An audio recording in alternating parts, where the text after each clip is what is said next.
Bienvenue dans les 3 minutes de l'AFPRIC, un podcast pour les personnes concernées par la polyarthrite rhumatoïde et les rhumatismes inflammatoires chroniques. Dans chaque épisode, des infos, astuces et conseils qui vont à l'essentiel.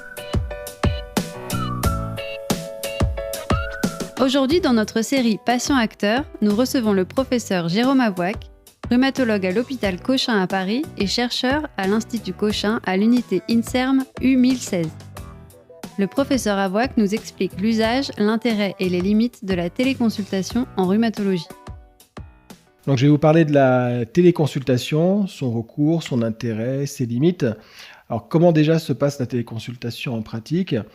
Alors, ça va dépendre du système avec lequel vous faites la téléconsultation. Par exemple, à l'assistance publique à l'hôpital Cochin, on utilise un système qui s'appelle Ortif, qui permet de faire de la visioconsultation. Donc la consultation avec à la fois le son et l'image, ce qui peut être intéressant, au moins pour le rapport humain.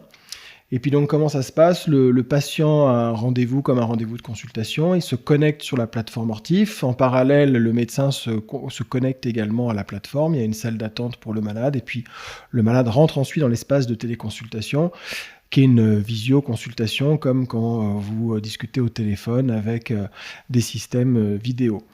Donc la téléconsultation ensuite se passe beaucoup sur l'interrogatoire. En rhumatologie, une des limites va être l'absence d'examen clinique, puisque le médecin ne va pas être capable de regarder vos articulations, de vous examiner. Et c'est vrai que ça peut être une faiblesse de la visio et de la téléconsultation par rapport à une consultation présentielle. Néanmoins, il y a pas mal d'avantages. Et le premier avantage, c'est l'accès facilité finalement quand on habite loin, quand il y a une difficulté par la distance. Donc l'accès peut être favorisé, notamment pour les personnes qui ont des difficultés de déplacement, donc les personnes qui habitent loin de l'hôpital, ou les personnes qui ont des obligations professionnelles et qui ont des difficultés pour se dégager du temps. Donc dans quelle situation ça va être intéressant en rhumatologie ? Plutôt les rhumatismes inflammatoires chroniques et plutôt des patients qui vont être bien contrôlés, faible activité de la maladie, rémission, pour lesquels finalement la situation est contrôlée et pour laquelle l'examen clinique finalement n'est pas indispensable. Et dans cette situation-là, on va pouvoir vérifier déjà que la maladie est bien en rémission. On peut interroger sur les douleurs, on peut demander au patient de décrire s'il a des articulations douloureuses, gonflées. On peut poser tout un tas de questions qui nous permettent de vérifier que le patient est bien en rémission. Puis un autre aspect qui est intéressant, c'est la tolérance du traitement. On peut vérifier qu'il n'y a pas de soucis particuliers avec le médicament, tolérance digestive. Et on peut même analyser les prises de sang, puisque avec ces systèmes de téléconsultation, le patient peut déposer des examens biologiques ou déposer des comptes rendus de radio ou même des captures d'images.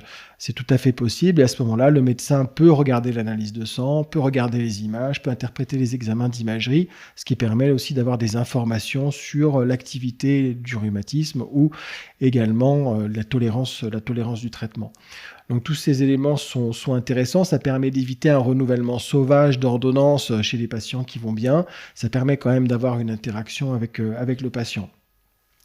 Et puis, ça nous permet aussi de discuter, de voir s'il y a des signaux d'alerte qui vont, à ce moment-là, faire en sorte que le malade va être revu ensuite en consultation présentielle. Si par exemple le malade a fait des poussées ou si la biologie est anormale, donc ça va être des arguments assez forts pour dire que le malade va être revu. Par contre, la téléconsultation se prête moins à un premier rendez-vous, à une première consultation. Alors ça peut être utilisé en débrouillage pour essayer de flécher le malade pour savoir s'il doit être revu rapidement ou pas en consultation présentielle, mais pour une première consultation, le rendez-vous en présentiel est quand même plus intéressant et plus rentable pour le patient.